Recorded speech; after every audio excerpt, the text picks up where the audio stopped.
Thank you all for joining us. It's a little after 6 o'clock. We're going to go ahead and get started. Tonight, I've asked Commissioner Richardson to open us with the invocation and the pledge. If you'd stand. Right. Father, we thank you for the opportunity again to meet tonight, Lord, to be able to take care of the county business. We thank you for each person who's come out, Lord, and take part in this discussion and listening to the things that, decisions that are going to be made. We ask your blessings upon our meeting tonight. Lord, give us wisdom. Lord, give us direction that would be honoring to you, Lord, that would please you, and also take care of our communities, Lord. We just thank you for all those that we represent, and we do ask you to keep our military and our first responders safe this evening, Lord. We'll give you thanks and praise for what you do in Christ's name. Amen. Amen. Pledge allegiance to the flag of the United States of America and to the republic for which it stands, one nation, under God, indivisible, with liberty and justice for all.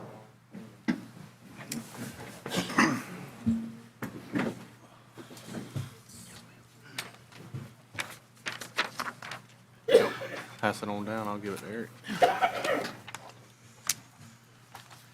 Sorry. That's yours.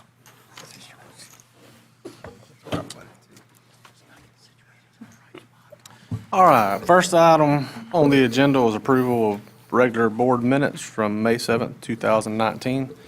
Have any changes, corrections wishing to be made? Hearing none, do I have a motion to approve? Move. Got a motion to approve by Commissioner Richardson, second by Commissioner Fleming. Any discussion? Hearing none, all in favor, say aye. Aye. All opposed, same sign. All right, moving on to the consent agenda. We have items 2 through 6. Pull item 6. Any others wishing to be pulled? None, do I have a motion to approve 2 through 5? Make a motion. Got a motion by Commissioner Hale, do I have a second? Second. Second by Commissioner Stapleton. All in favor, say aye. Aye. All opposed, same sign. All right, item number 6, approval of purchase and authorize execution of contract for 69.11 acres parcel adjacent to the First Federal Sports Complex for expansion and development. This pretty much says it all in the title. I just needed to pull it off the consent and put it under general business. Any questions or for Mr. Scott? Mr. Chairman, Yes, sir.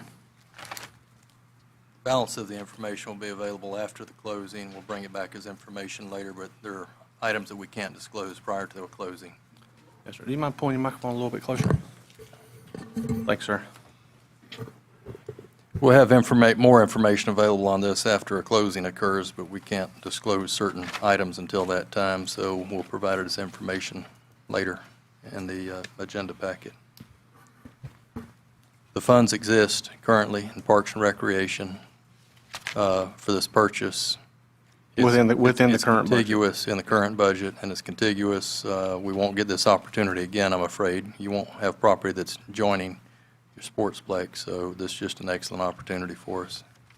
No, when did y'all start the sports complex? 25 years ago, Mr. Scott?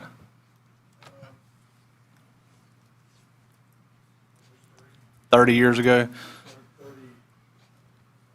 89, we started a community to start And we had a 20-year plan that we were looking, and Right. so we're 30 years out of it.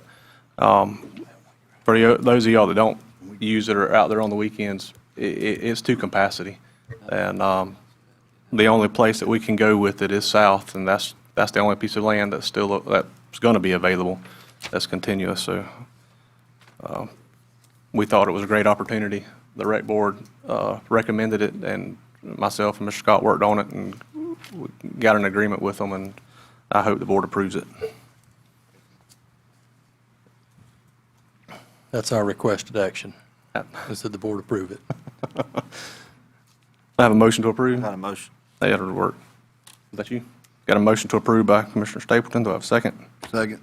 Second by Commissioner Hale. Any further discussion or questions? Hearing none, all in favor, say aye. Aye. All opposed, same sign. Thank you, gentlemen. Thank you, Mr. Scott. All right, moving on to item number 7, presentation by Suwannee County Conservation District, Mr. Andy Jackson, Chairman, and Garrett McCray.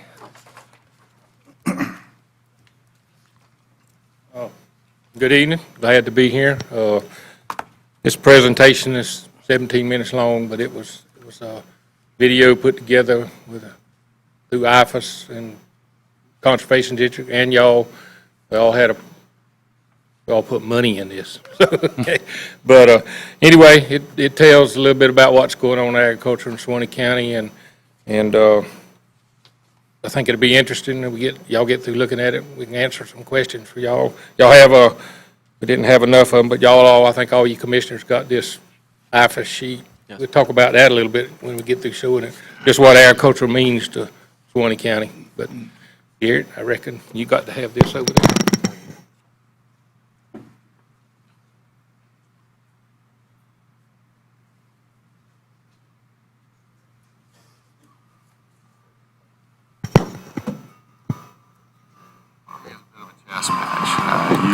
You've got to like a challenge. You've got to like waking up every day knowing that things can change.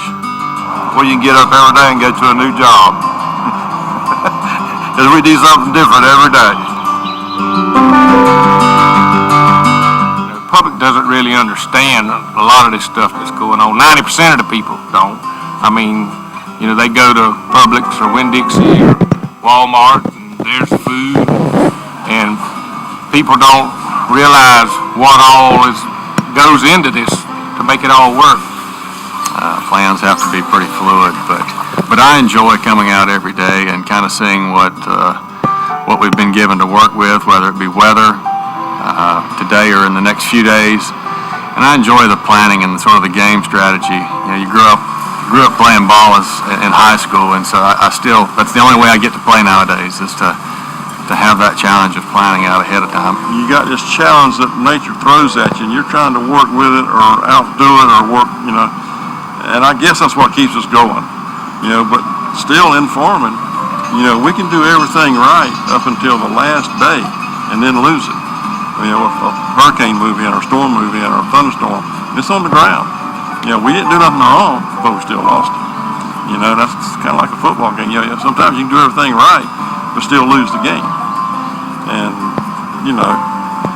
it's just, but we like that game, and we're going to play that game. So we're going to do it again. I'm 5th generation here, so there must be something good about it, or we wouldn't be still here. Certainly, farming has its challenges, which is why Florida is fortunate to have the Suwannee Valley, an area ideal for a multitude of agricultural products.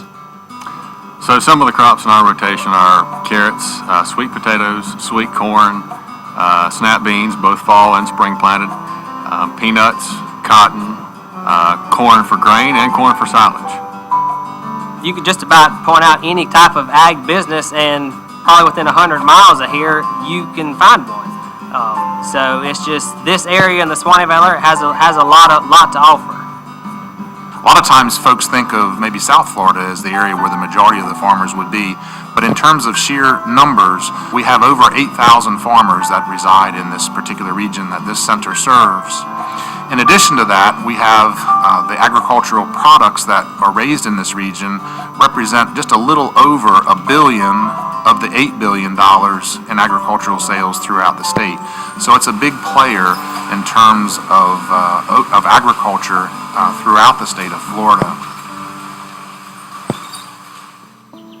Farmers in the Suwannee Valley understand the importance of land management and conservation. They know that if the land isn't managed correctly, the source for their livelihood could disappear. One resource that's critical, not only for farming, but for the entire state of Florida, is water. We have some sensitive resources, water primarily, and so there is a focus on how producers are using our water here. Primarily, focused on the quality of water, being nutrients that are getting into our groundwater, and also the amount of water that they're using. This light soil, we lose a lot of water to the sun every day, probably sometimes up to a quarter of an inch. That's maybe 7,000 gallons an acre a day, just to the sun. We live in an area that's just covered with multitude of springs. And those springs basically sustain the river flows like the Santa Fe River, the Suwannee River. When groundwater gets low, that's the flow of the river is springs. And they're important to the economy. Lots of people like to come here and swim and canoe and even scuba dive in our springs. So we've got to protect them. Most farmers in this area, they want to protect the environment for themselves, it's their livelihood and their families. My kids like to go to the springs in the summer and swim in the river. And we like our well water at home, so we don't have to drink chlorinated water. Water's, I'm not saying it's a finite resource. We live on this Florida aquifer that can recharge itself, but we've got to pay attention to how we're using the water and stuff. The state of Florida is all tied together. We have the same resource underneath us. In fact, the Floridan aquifer, which is where the majority of the groundwater comes from in the Suwannee Valley region, is the same aquifer that runs down through the center part of the state. And we have a big concern here with nitrogen. How is this going to impact us as homeowners, as consumers, as residents, as stakeholders, people that come here to canoe and enjoy our beautiful area? We've got to work together as a team. And everybody's got to listen to one another and talk to one another and help one another accomplish this goal. To help farmers address these issues is one of the primary goals of the North Florida Research and Education Center in Live Oak, Florida. Operated by researchers and teachers from the University of Florida's IFAS program, this facility conducts research to help improve farming techniques for the Suwannee Valley, and then teach those techniques to farmers and consumers to help them become more efficient and better stewards of the land. With our local farmers and with farmers across the state, in order to be able to feed a growing population, not just in Florida, but globally, there is a challenge to grow more food, produce more food. And in order to do that, there has to be some sort of assistance or some sort of technology that's going to allow farmers to grow more, to be able to harvest it better, to be more efficient. We have a diverse agriculture in this region, and therefore we have a lot of different projects and activities that we're doing here. And so some of the more unique ones to this particular center would probably be our greenhouse hydroponic program, where we are growing as many as 30 different crops and all kinds of different production systems inside a greenhouse and maximizing the utilization of water. So it may be tomatoes or peppers or cucumbers, a number of different herbs, specialty lettuces, and other leafy greens. So that's one of the most unique aspects of this center. We have about a 7-acre demonstration orchard as well, with a number of different fruit and nut crops in it. So everything from cold hardy citrus to pomegranates to olives and blueberries, chestnuts, peaches, plums, and nectarines. On the majority of the acreage that we have here at the farm, we're really focused on agronomic crops, things like peanuts and corn and sorghum, cotton in some years. And then the other aspect would be the commercial vegetable crops. So we do a lot of work here with watermelons and tomatoes and peppers and squash, cucumbers, those types of crops. There's a lot of technology that would be superimposed on all of that. Variable rate irrigation and variable rate fertilizer implements and things like that. So it's actually a pretty cool place to work because there's so many different things that are going on. Techniques developed by the Research Center are called Best Management Practices, or BMPs, and they're designed to help farmers both conserve the land and also improve their bottom line. It's important to the farmers that these practices are tested and proven to be effective. We don't have the ability, the way we farm and with farm margins the way they are, with input costs being so high, we don't have the opportunity to take as much risk. We have to minimize our risk as much as possible. And by having the extension service and the researchers and the cost share, that helps minimize that risk for us. And we know when we go out and plant something, or what practice that we're doing, we know it's a proven fact and that it will work. If I'm going to make an investment in this practice, is it going to benefit me or my family or the environment or whatever? And that has to be science-based. It can't be based on hearsay or emotion. As with any operation in agriculture industry, new technology always advances. And so I've always been one to try to look towards doing new things and new ideas and what's going to work better, not only on our farm and help us improve our bottom line, but as well as the environment and just doing whatever I can to help everything to keep the land and the environment like it was before we got here.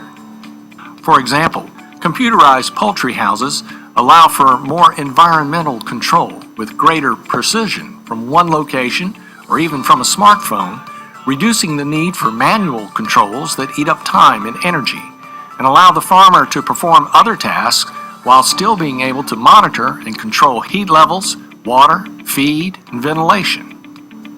BMPs are certainly not limited to the poultry industry. New technology and management techniques have been applied to all aspects of agriculture, including the beef cattle and dairy industry. Some of the most significant advances include new irrigation technology. Technologies we didn't have even when I got out of college and started farming. We didn't have remote pivot irrigation management and monitoring systems. We didn't have the soil moisture probes that we have nowadays. And even the soil moisture probes over the last 10 years have improved dramatically. I mean, where you've got, real-time information, here on our phone that you can make decisions based off of throughout the course of the day or before or after a rain event. I mean, all those things, you can see exactly what's happening in the field. Another benefit from new technology is the ability to utilize land that was previously untenable for farming. Well, like this farm we're on right now, there's about 300, I don't know how much it is, 340 acres, 320 acres. This pivot is only like 28 acres. Well, this would just be wasteland if it wasn't for a variable rate pivot, because you couldn't irrigate it. It's got so many different soil types in it. On that far outside, let's say, if it was real dry around that outside edge, you might leave those sprinklers on the whole time as you're going through. But as you get closer in, where you have a wet spot, you might pulse on and just give a little bit, because that inside part doesn't need as much moisture as that outside part does. And that's kind of how it works. Yeah, I think efficiency is definitely the name of the game today among our farmers, and we certainly are concerned about efficiencies of water usage in this region. But also there's a lot of efficiencies today in relation to energy consumption. It takes a lot of energy for us to be able to produce a chicken or a gallon of milk or a ton of carrots or a tractor trailer load of watermelons. And so to be able to survive today, we have to be able to do that more efficiently with energy. So if you look at the irrigation example, if we go back 25 or 30 years ago, we were using high pressure irrigation systems that took a lot of pumping power to push that water. And today we've changed that technology to low pressure systems, so we're probably using half of the energy that we used to in converting from high pressure systems to low pressure systems in our pivot irrigation systems today. And then from the high pressure guns of the old days to drip irrigation, we're able to do that same crop, grow that same crop today with only 20% of the energy inputs that we used to be able to do. So we're finding out ways to conserve water. We're finding out ways to conserve energy through diesel fuel and other resources that we have to use to be able to grow these crops. And we're also learning how to minimize the use of pesticides on many of our farms as well. And that certainly is able to be a good thing and being much more efficient in the use of inputs like pesticides and irrigation and fuel. Our toolbox has really improved over the last 30 years. And the last 10 years, it's really taken off with the irrigation, the tractors, equipment, and being able to hit things so precise. It's like it's shooting with a rifle anymore instead of a shotgun. We were real accurate with what we do and precise. And it's more it's more costly, but it's better in the long run. We do a better job and our production helps pay for that extra. Another successful program in effect in the Suwannee Valley is a cost share program that allows farmers to finance the purchase of new equipment developed from the research. This enables farmers to implement best management practices sooner rather than later.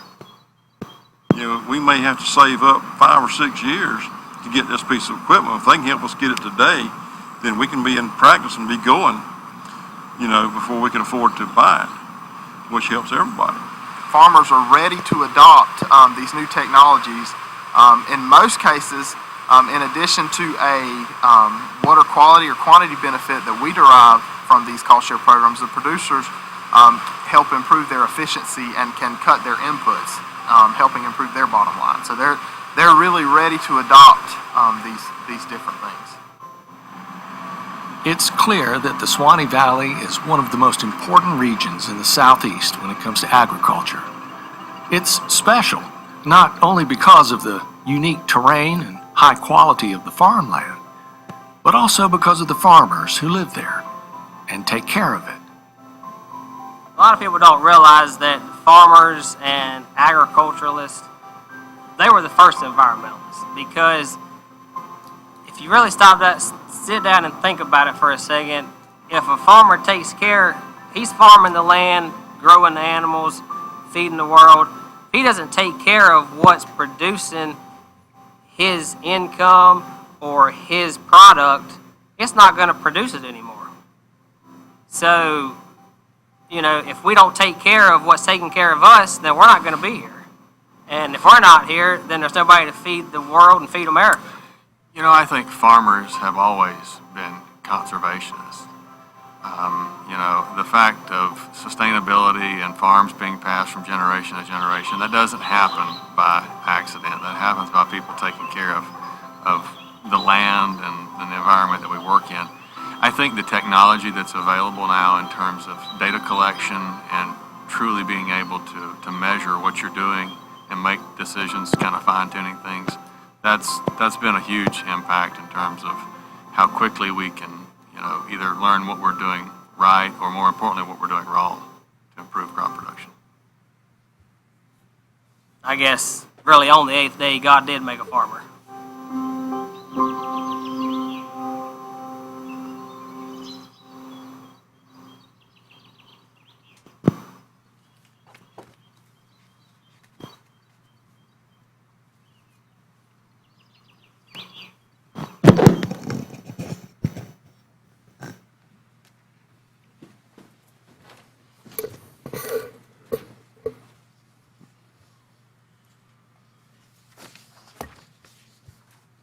Well, that was a Suwannee Valley story. In front of y'all, we didn't have enough copies for everybody, but in front of y'all, we have the Suwannee County's agricultural economy from the IFAS extension for 2017. And you read that first paragraph, highlights, it says, Suwannee County is ranked #1 in Florida by the sales of livestock, poultry, and their products, and is the 7th-ranked county by value of all farm products sold. Crops and forestry products generated industry output of what is that now? Let me get it right. $425.8 million. And those sectors accounted for 1,810 direct jobs in 2015. So, it's we are a player in the world right now. Suwannee County is. And if you add the Suwannee Valley, and then if you add all of North Florida and South Georgia, a very major player in what's going on in agriculture in the world. So, you go in a grocery store and you don't ever think about it. I mean, we don't buy many cans of green beans. Every now and then we do, but I don't know if y'all been noticing trucks coming through town, semi-loads of green beans, going to the canneries. It might be a Suwannee County bean you eat when you do buy a can. Carrots, we just finished up with carrots. And think about that. And another one here, somewhere I had one, I don't reckon I got it now, I think we still have more cows in the county than we have people, when you add the beef cows and the dairy cows. So, yes, we need jobs, we need something for people to work and stay here. But let's not forget about who's carrying us right now. And, as you can see, I put these farmers up, right here's a prime example of Mr. Garrison there. I put our farmers up to any in the United States, and I have had the privilege of go almost anywhere in the United States and see the farming practices and how they're trying to protect the environment. And I'll put our farmers up against anybody in the nation and trying to do what's right and protect everything, make it sustainable. But if y'all got any questions, I don't know. If I can't answer them, Garrett can. Something like a little pressure. But Anyone have any I questions? do have a question. Where are those potatoes coming from? I think if you're on 193rd Road going, I think, to the Black Gold Farm. Where they come, I don't know, there's potatoes all over the county. I All couldn't over tell the you. place. I mean. They've somehow- just started digging, hadn't they? So, You'll see a lot more of them now. If you follow those trucks, you find where there's a little bump in the road, you have some potatoes. I've seen them too. but one of the examples I was, that national report, ag census report, it's so small you can't hardly read it. Garrett printed it out for me, but I know we did something similar to this in, I think, 2007, 2008, and we really took it out and put it through the conservation district and everything. But anyway, let me hush. I've had my 3 minutes. I better go. Thank y'all. Thank you. Thank you, guys. Thanks, sir. Did you have any questions or anything? I don't have any questions. I mean, I just wanted to mention that because of the video and what these guys are doing, we have one of the farmers out here that was recognized by them as Conservation Farmer of the Year, which was the Garrison brothers. Yeah, and we have a certificate, the Board of County Commissioners wants to present a certificate of recognition for the Suwannee County Conservation District 2018 Farm Family of the Year, which is Garrison Brothers Farms. So, Mr. Garrison, if you don't mind, I think the board would like to get a picture with you. We just got a small certificate.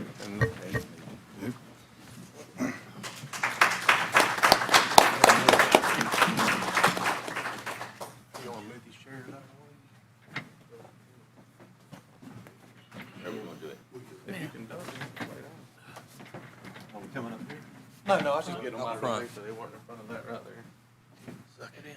Suck it in. Come on now. Do it. Like you in the middle, Commissioner. Your right hand next to him.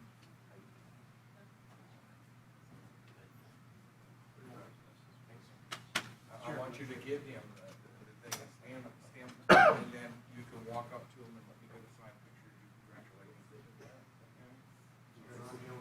Yeah, I know.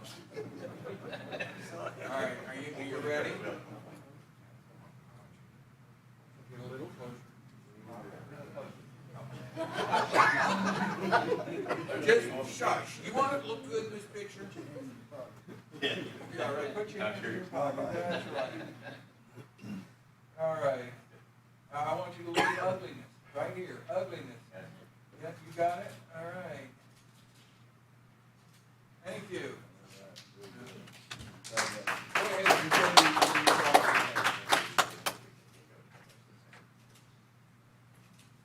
Thank you.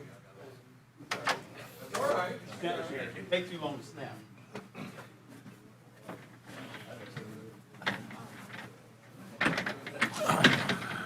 Yes, sir. Help the disabled. They get us a couple wheelchairs and just come up the ramp, come right in place. I want electric one there. Yeah, there you go. Open up both doors, I could get my golf cart in.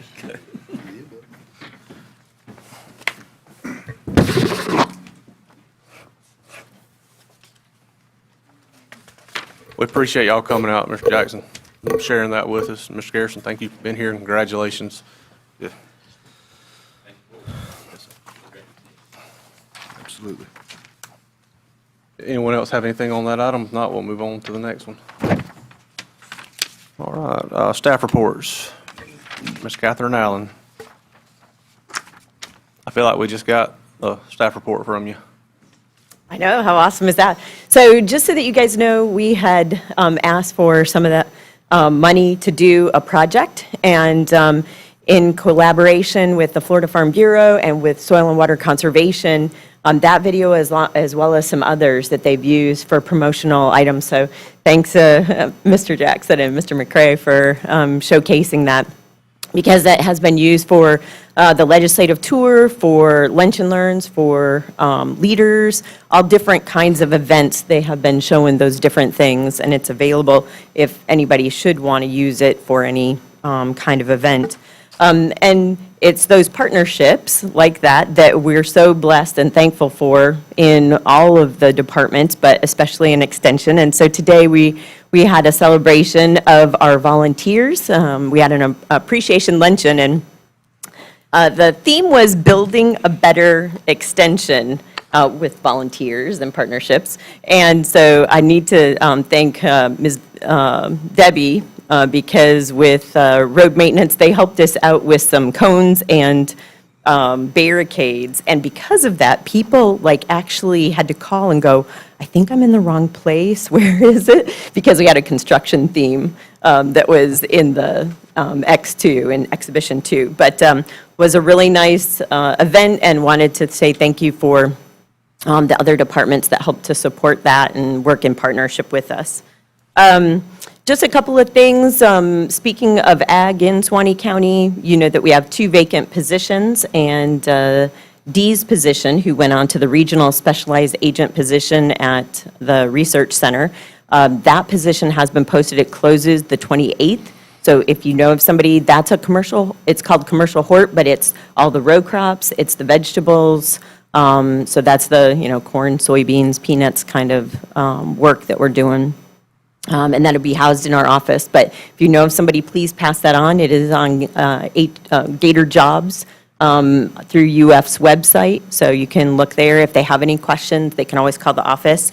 The livestock, forages, and natural resources position, that one I checked before I left, and it's not posted. It should have been posted today. Those interviews will be on the 21st at UF. And we've traditionally had a representative from the board, or I go as the representative of the board, so I just wanted to throw that out. If somebody was interested, let me know. And then we'll do county interviews, and again, everyone is welcome to those county interviews, and that'll be June 24th, and that will be for both positions. So in these positions, a bachelor's is required. And then if a master's is preferred, but if they don't have a master's, then they have to get 50% of that within 6 years. They have to be halfway done, and UF will pay for that. So just an FYI on that. A couple other things. We're right in the middle of our Take Charge of Your Diabetes. Our new Family and Consumer Sciences agent, Kim Griffin, she started those classes and is very excited about that.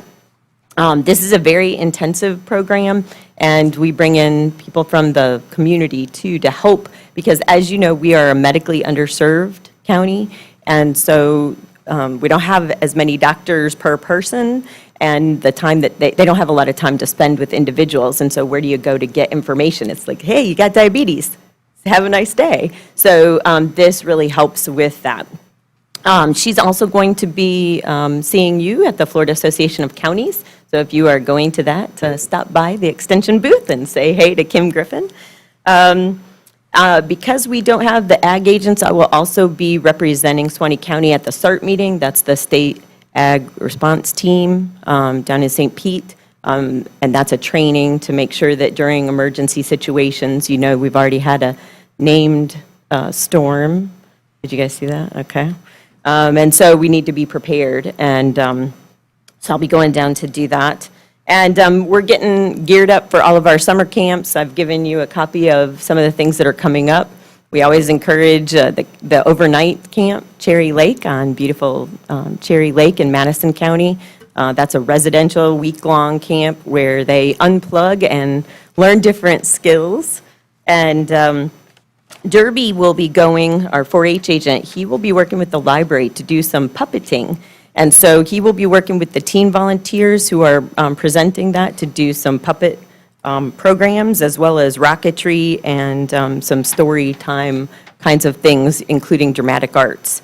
And then also, I wanted to highlight Carolyn Saft, our horticulture agent. She is presenting a program at the International Master Gardener Conference. So she was selected out of those submissions, and that'll be in Pennsylvania. So she'll be representing Suwannee County for that as well. So lots of great things going on. And we're in the middle of renovation of our back kitchen. So if you come by, you'll see some craziness in the back classroom, but we're really excited about getting the new cupboards and countertops. So thank you very much for that. Any questions that I can help answer? Thank you. Thank you. Appreciate all you guys do to help support us. We're glad to do it. Thank you. I think Mr. Summers has an announcement. Commissioners, Chairman, just let you know that we've received, taken acquisition of some of our new fire equipment. There's one outside for everybody to take a look at. It'll take us about 3 weeks to a month to get it in service by the time we mount equipment, do driver training, operational training with all of our staff. So, but once we conclude our meeting tonight, welcome to take a look, and the public take a look of some of the equipment that the board and the community has been gracious to provide for fire rescue. So, Thank you, sir. Thank you. All right. All right, moving on to general business. Item 9, discuss possible board action, solid waste disposal with Waste Management Incorporated. Mr. Harris. Mr. Chairman, Commissioners, we actually addressed this issue previously, that of extending the contract that we have with Waste Management for disposal of our solid waste. That was a 5-year extension. I'm bringing this back to you tonight to consider a 1-year extension instead of a 5-year. This 1-year extension would allow for 4 additional 1-year extensions. But I had a meeting with Waste Management. The state of Georgia has been discussing and is still considering implementing a tax on solid waste that comes in from out of state. And I'm calling it a tax. I think they're calling it a surcharge. The reality is they're just trying to generate revenue off of it. If they do that, Waste Management would like to pass that expense on to their customers.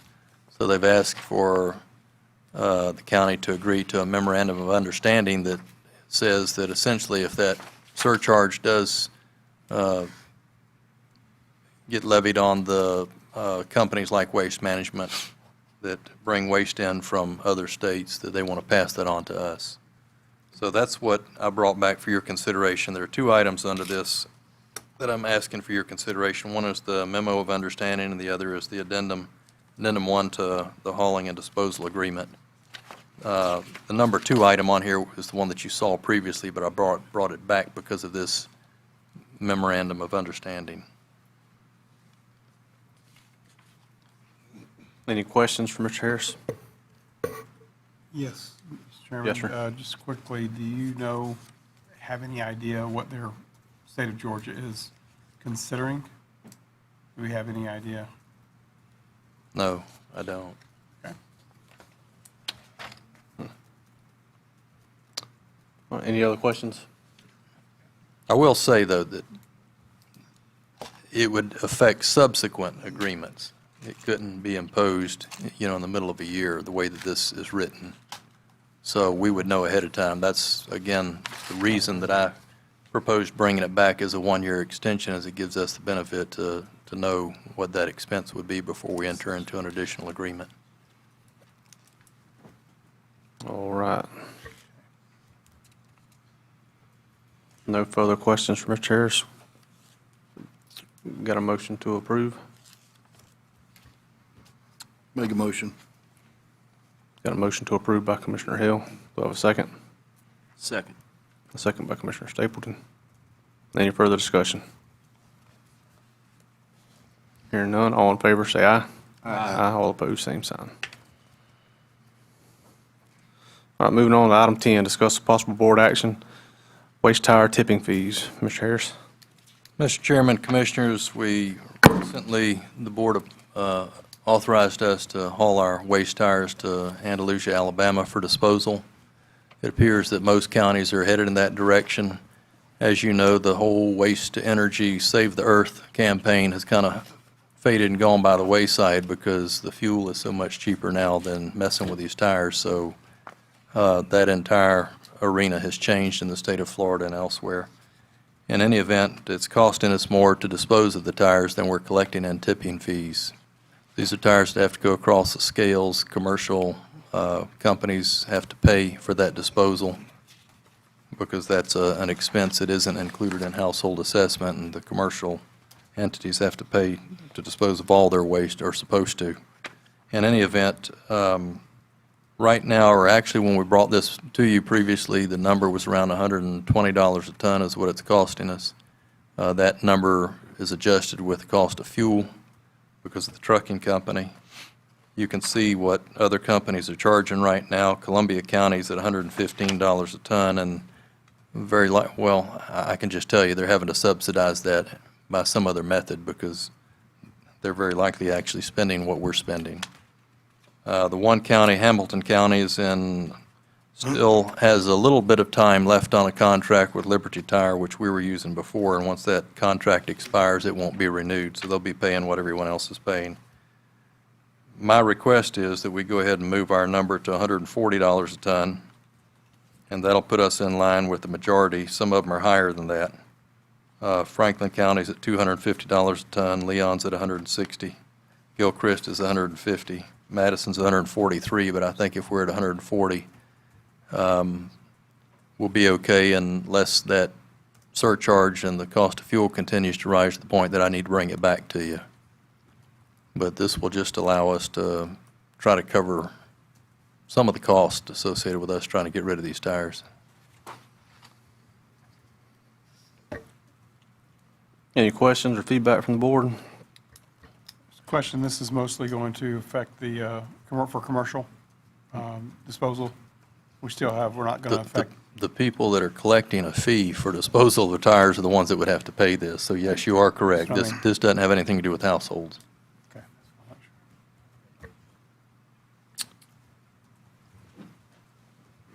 Mr. Chairman, Yes, sir. I guess, and I've seen this on the agenda and started doing some research of my own, and I don't think I've gotten all the answers I want. Checking with some of the people I do business with and where they're selling them and who's buying them and things like that. With that being said,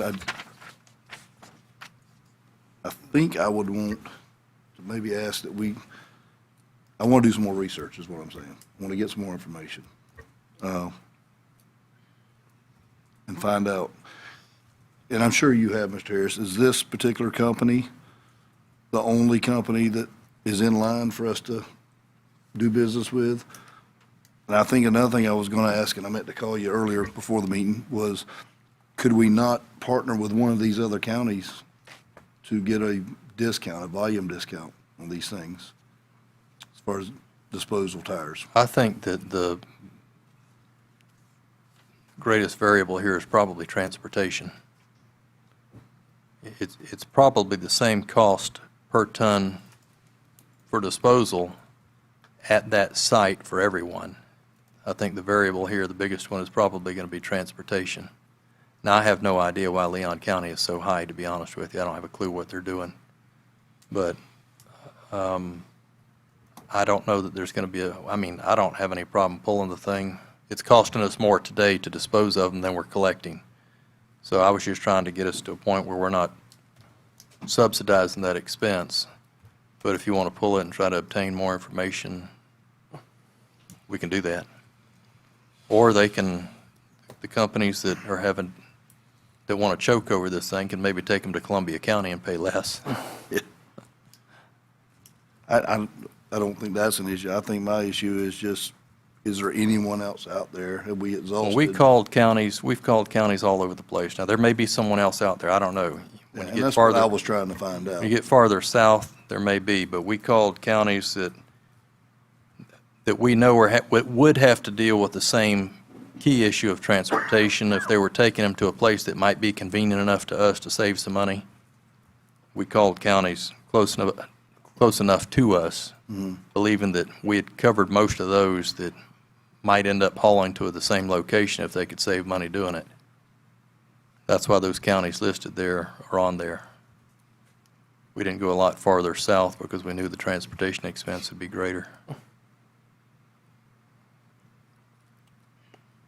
I guess that's your question, is Alabama the only place to take it to? I mean, that's what I was trying to find out. Right. You know, I mean, I deal with a lot of tire companies, and I've been reaching out to them, trying to find out what they're doing, and hadn't got all the answers I want yet. I don't have a problem sitting on it and waiting, because to be honest with you, I don't want to increase it. I'd rather exhaust all efforts to find another way to do it before the board takes action of going up on it, so. And they may tell me, once I've talked to all of them, that that's a deal. I don't know. But We can bring it back. I think I want to finish making some phone calls.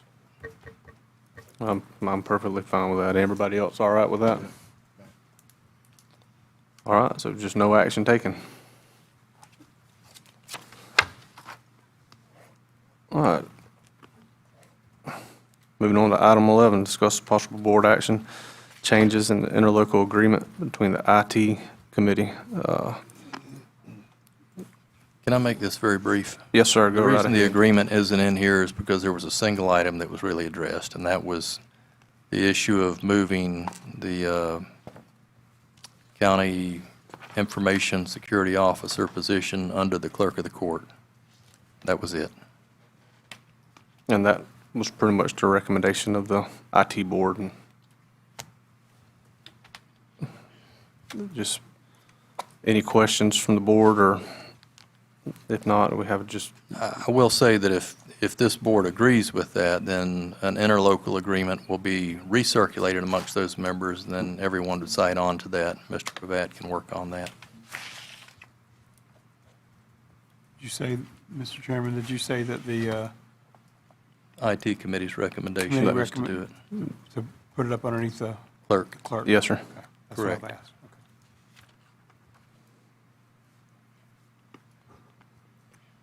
Okay. Any questions, comments? Do we have to approve something that we don't have right in front of us at this point? I think we're just approving that- Until we actually see it? You've actually had it before. That's why I said the only thing that's being proposed to change is the position being under the clerk instead of under the county administrator. I can get you another copy of it if you need it, but that's really the only thing that's changing.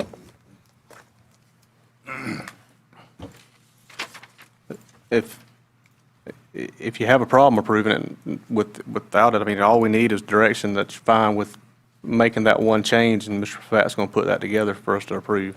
I'm good with it. I mean, that's kind of all you're needing, correct? Yes, sir.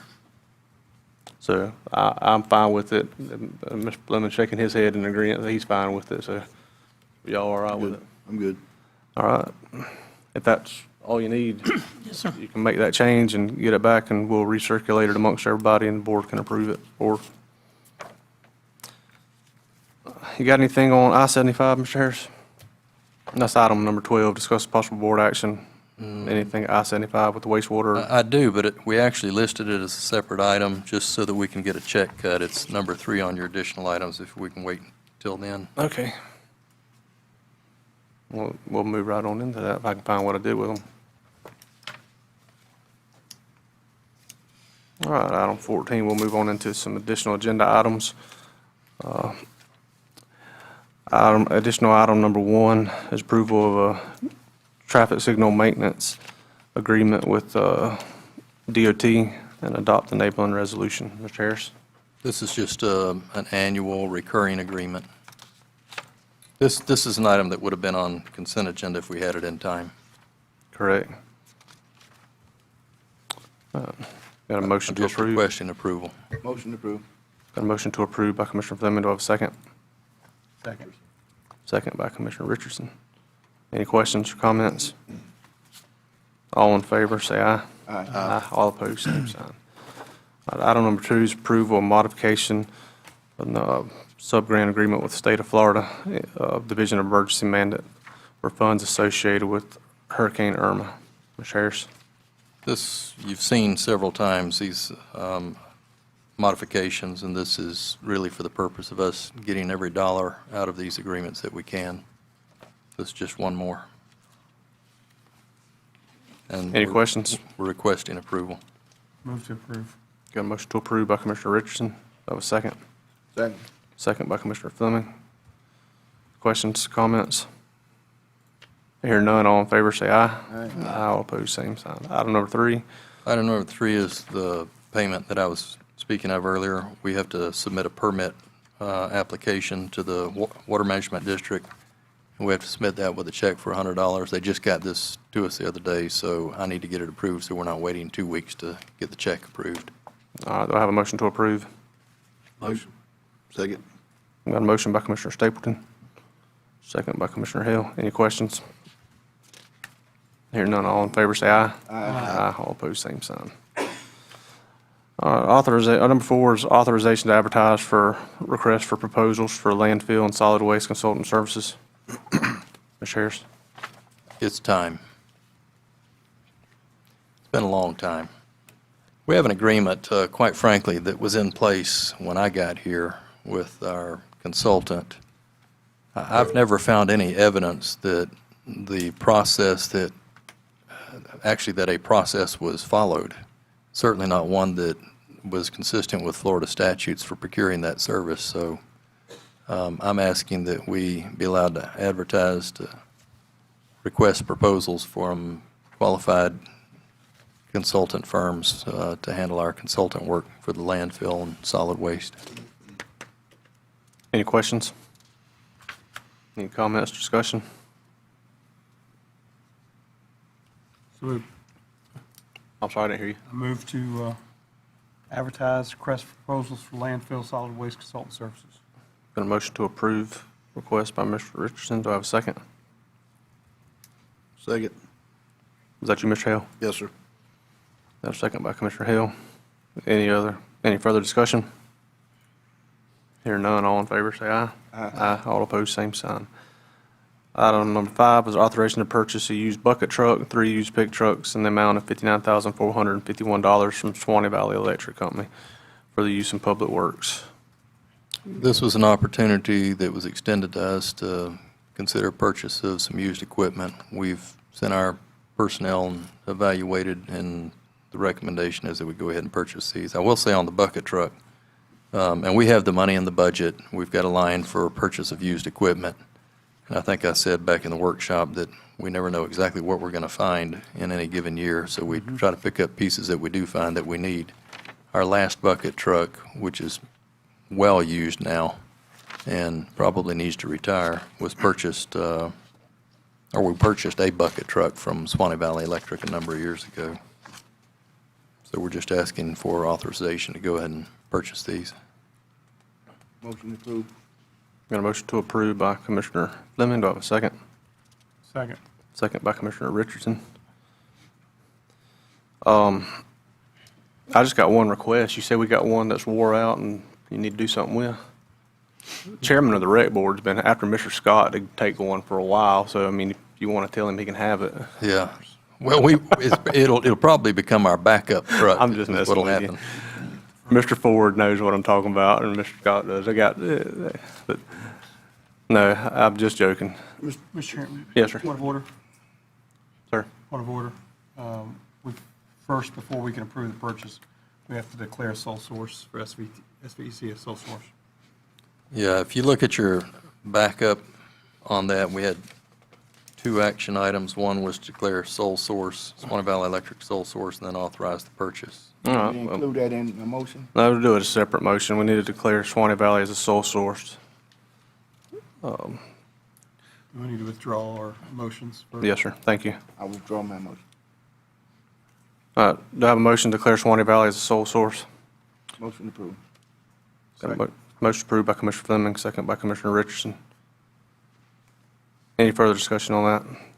Hearing none, all in favor, say aye. Aye. All opposed, same sign. Now, authorization to purchase the used bucket truck and, was it 3 pickup trucks in the amount of $59,451? Have a motion to approve? Motion. Got a motion to approve by Mr. Stapleton. Do I have a second? Second. Second by Commissioner Fleming. Any discussion? Hearing none, all in favor say aye. Aye. All opposed, same sign. Item number 6, approval of task order 2019-1 with the Robert and Associates for consulting engineering services associated with videoing and cleaning leachate lines located at the landfill. Mr. Harris. This is a condition in the renewal of our permit. DEP is requiring this. It's supposed to be done every 5 years. This is actually in part a pass-through expense through Darabi and Associates because there's a firm that's actually handling this as a subcontract. And we've got a short timeline as well for getting this done, so my request is approval on this item. This is, the video is for to be in the compliance with the permit. That's correct. If there are any blockages in there, they clean it out as well. Right. Motion to approve. Make motion. Motion to approve by Commissioner Hale. Do I have a second? Second. Second by Commissioner Stapleton. Any discussion? Hear none, all in favor say aye. Aye. All opposed, same sign. Did you have any others, Mr. Harris? That's all I have. No, sir. All right. This time we'll move on to item 14, public comment and concerns. Anyone wishing to speak, you make your way to the podium. Name, address for the record, please.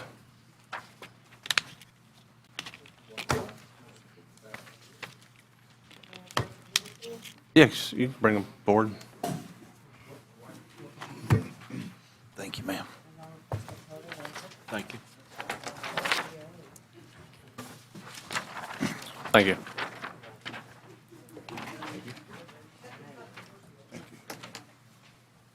Thank you much. Thank you.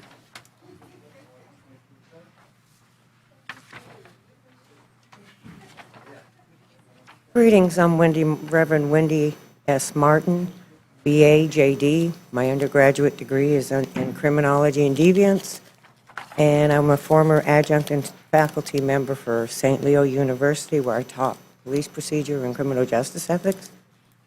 And I want to speak about the sheriff violating Rule 5.2 of the FDLE law enforcement ethics.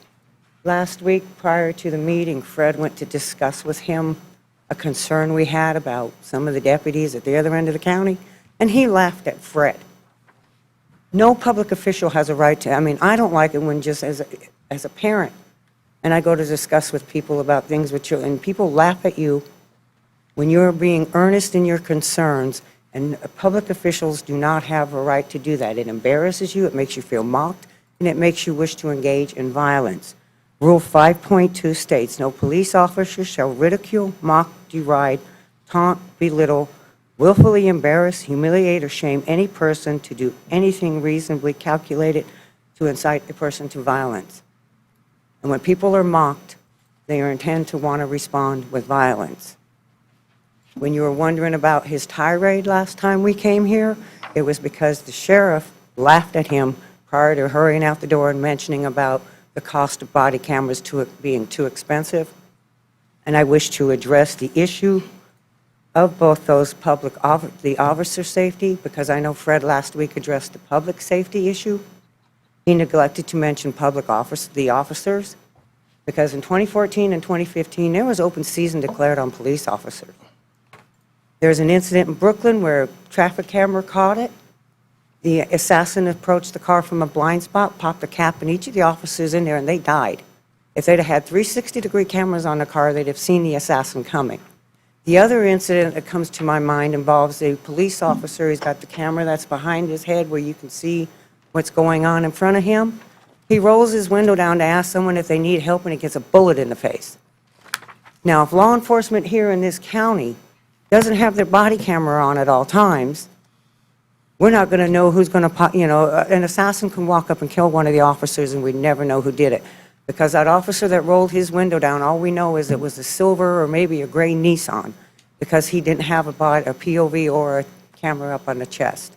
And the cameras that are up on the chest, as soon as the officer raises his arms up to discharge his taser or his weapon, you do not have a good view of what the suspect is doing. All you see is his hands. They will obstruct the view. That's why we advocate for the point of view cameras. As to the cost, Moultrie, Georgia has a program where you can download an app and you can get live feed. And you pay for the feed and you can get real-time feed for what their officers are doing. That will help offset the cost of the body cameras and their storage. And while you're doing your IT negotiations, you can negotiate about cloud storage for it. And I think there should be public hearings regarding the storage, disposal, when to get rid of it. I think we should have public hearing on it. And I think we should have someone from outside the Third Circuit review any of it if there is a dispute, because my experience during 2013, 14, and 15 taught me that I can trust the judges in the Third Circuit, but I cannot trust the prosecutor or the law enforcement in the Third Circuit.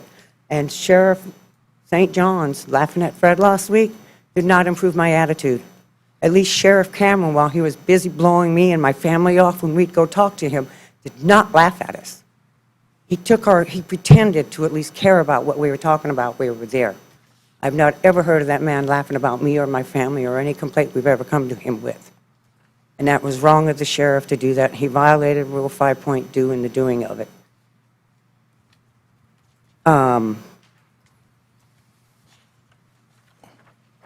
His attitude, I mean, he took amusement when Fred brought up, if there were cameras, we'd be in court.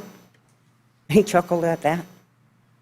I don't care if you take it serious. I don't care if you think it's beneath your time. I don't care if it brings you happiness. You do not laugh at members of the public when they are bringing an earnest complaint to you or an earnest concern. It's bad behavior. And I've been telling my family, and there's another one. There's a thing that's available for free. It's called Rapid Response SOS, and it is a locator. The man that developed it's for cell phone locator. It will bring you within 5 to 10 feet of where the cell phone is. The gentleman that developed it did so in relation to the boy that got trapped in his car, and the law enforcement found the parking lot, but they couldn't pinpoint where he was, and he suffocated because he was upside down too long. That inspired him to develop it. It's called Rapid Response SOS. The software is free. We saw it was either on the CBS, either one of the Sunday morning shows, or it was on 60 Minutes where they did a show on it. But was it 60 Minutes? But it's free, the software for it, and so that when a call comes into 911 and they are on their cell phone, we can find out where it's coming from instead of within 150 feet. Because in a parking lot in a hot car, 150 feet might as well be 5 miles.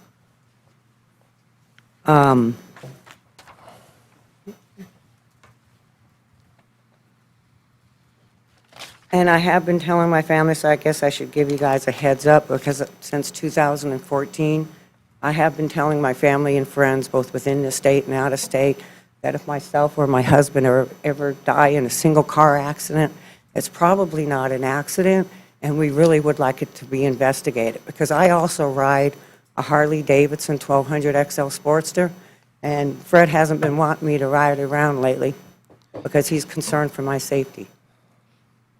And I'm just putting that out there because I've been telling my family, and I figure you guys ought to know because I don't like talking behind people's backs. And I really wish the sheriff would have come in. I saw him earlier. He didn't come in here. And I really wish he would have come in and heard this. And I thank you for your time. Thank you. Any questions? No, thank you. Thank you. Anyone else wishing to speak?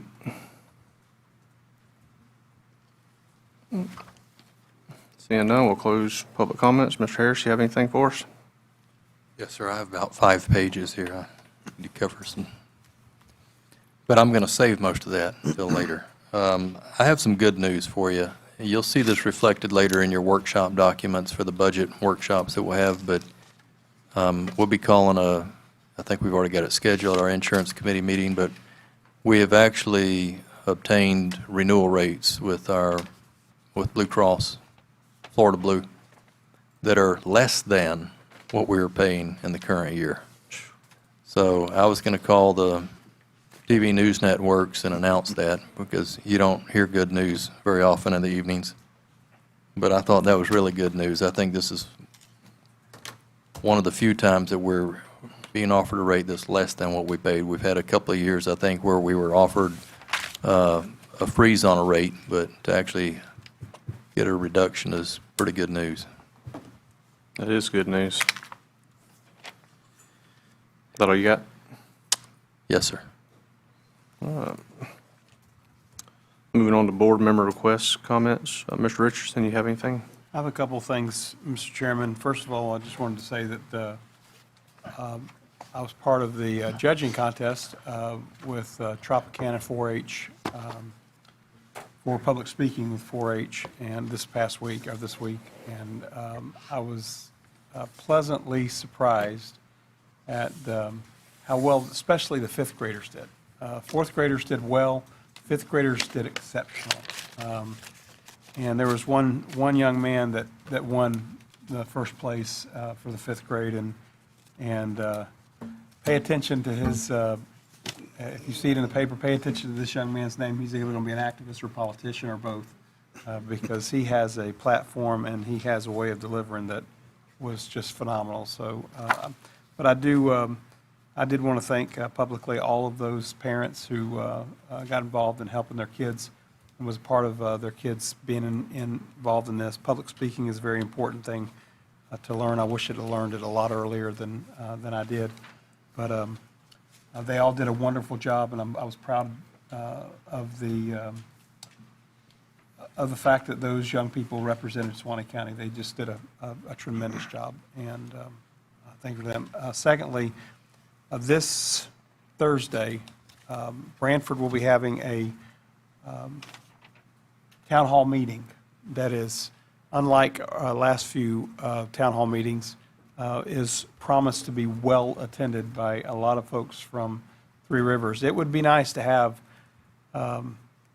more staff represented. Randy's has been there several times, and I appreciate that. And he's sat through town hall meetings that just had 2-3 people there, and that was it. So they've got a lot of complaints, and this is their normal meeting. So we said 15 or 20 people should be there from Three Rivers. So it'll be Thursday at 6 p.m., Hatch Park Community Center. You can attend, that'd be great. Thank you, that's all I have. Well, thanks, sir. Mr. Fleming, you have anything for us? Mr. Hill? I'll kind of echo something. I had the opportunity to, it was several weeks back, and I didn't mention it, but I had the opportunity to go out to for the extension office and sit through a talent show for the 4-H. And there were different aspects of it. What I was judging was the entertainment part, the singing, the dancing, and things of that nature. And I was very surprised, the talent they have and the hard work they put into it. So I did fail to mention that a few weeks ago, but he reminded me of it by what he was talking about, and just want to bring some attention to that. It was very entertaining and educational to me. Mr. Stapleton? Yes, sir. I'd just like to say, once again, Garrison Farms, we appreciate y'all, what you do. A lot of times farming's, it's a passion. You don't do it to make money, you do it because it's a way of life, and you find a lot of pride in it, and we appreciate that, and we understand, and we're here to support our farmers. That's what drives this county. Also, we got graduation coming up, into school, just happy for everybody. It's a great time. Other than that, I just like everybody to have a safe Memorial Day weekend and just remember what it's all about. A lot of sacrifice. That's all I got. Thanks, sir. I just have two things that has to do with the end of school. After attending the FFA banquets, every year it amazes me the students that they push out, the quality of students, and you know, everybody gets caught up in football and baseball, but these FFA directors, they're training our future leaders and our future farmers and our future businessmen and women, and I'm telling you, I don't know if it's just something different this year, but the students this year, it seemed like they're the cream of the crop. And if you see these teachers, these FFA alumni, these volunteers, thank them for what they do, because I've really been impressed with them. I mean, every year, but this year, more so than, I mean, it's just, I was, really good year, really good class. The other thing is too, I had a chance to attend the third grade chorus that Miss Tammy Michael directs. And I don't know how she does it, but it was amazing, these kids. I actually posted a video on Facebook of us walking down the river, and they just broke out into song. But the way they sung, they harmonized together, it was amazing. If y'all see Tammy Michael, just pat her on the back and tell her she's done a great job with these kids. And the only thing I wish is that there was a way that through the school system they could continue to work with them year after year, because I think once they get out of third grade, the chorus program stops. But she has really, really worked miracles with this group, and I might be prejudiced because my daughter's in her third grade class, but they were still pretty good. So if y'all see her, just tell her that they did a great job, and that's all I have. Just need a motion to adjourn if you don't have anything. Second. All in favor, say aye. Aye. All opposed, same sign.